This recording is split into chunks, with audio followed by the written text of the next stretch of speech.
Hey there, students. My name is Nathan, and I am a Chegg tutor.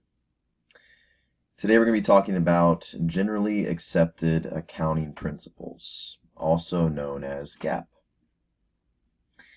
So pretty much GAAP is just a set of rules that all businesses and organizations must follow when they're reporting to their investors, their shareholders, anyone that has a stake in that company.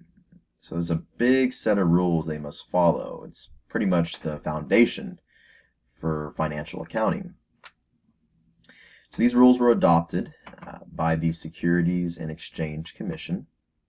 That is a governmental entity. Now, currently, the SEC would like to converge the generally accepted accounting principles, which again, this is U.S. based. So this is what the U.S. follows regarding their reporting for accounting. So they want to converge GAAP and what they call IFRS, which is International Financial Reporting Standards. Now they're looking to converge those two, but it's taking a lot longer than they expected. They've already been working on converging a few of the rules and standards, but the progress is slow, and complications have arose throughout this. Now, here are the basic objectives of GAAP, according to Wikipedia. So, they want to make sure that all the information is useful to potential investors and creditors, so that these creditors, these investors, these stakeholders can make rational, informed decisions. Also, it's useful in assessing the amount, timing, and uncertainty of prospective cash receipts, about economic resources, claims to those resources, and changes in them. They want to make sure that it is helpful in making financial decisions, long-term decisions, improving the performance of a business, and maintaining records. So, as you can see, GAAP is integral to reporting for these different companies in the U.S.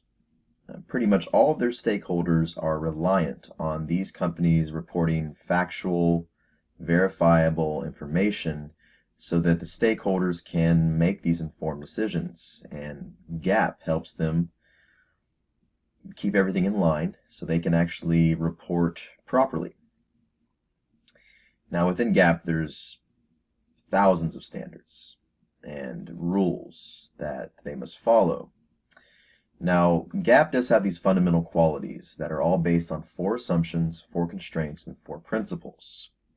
Now, not going to get too much into each one of them, but some of the most notable principles are historical cost, matching, and revenue recognition principle. Now, later on, I'm going to do another video on the matching principle and the revenue recognition principle. But pretty much historical cost is just reporting assets at what you purchased them for, the historical cost of that asset. Now over time you're going to go ahead and depreciate that asset based on allocating that expense for each period. The matching principle is basically matching whatever sale you made with the expense associated with that sale. And then revenue recognition is basically under cash basis accounting, recognize the revenue when you receive the cash from the customer. And then under accrual accounting, recognize the revenue when you fulfill the obligation to the customer. That's a little preview. Once again, I'm going to do another video on that later on. But those are some of the most notable principles under GAAP.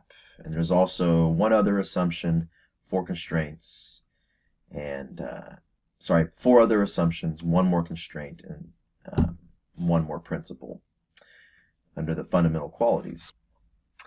So the Financial Accounting Standards Board, they're the organization that oversees the establishment and improvement of GAAP. So I did another video as well on FASB. You can check that out. And then one of the biggest updates that took place recently was in 2009 when FASB digitized GAAP. So all the standards, they digitized them into what they call the Codification. So that's a big database online that people can reference all the time to figure out the different types of standards. Now, there's a lot of different rules. Earlier I said thousands of standards. There's not as many standards as there are rules. There's a ton of rules within each standard. So if you get some free time, go and check out the codification. It's quite extensive. If you're taking a accounting research class, most likely in grad school, you'll be using the codification very frequently to do proper accounting research. Once again, thanks for listening today. This is just some basic facts about GAAP and what it stands for. My name is Nathan G. I am a Chegg tutor. If you need some homework help, one-on-one tutoring, exam prep, just visit me here at this link. I go by Nathan G on Chegg.com. Feel free to message me and I'd be happy to help you out. Once again, thanks for listening today, and I'll see you in the next video.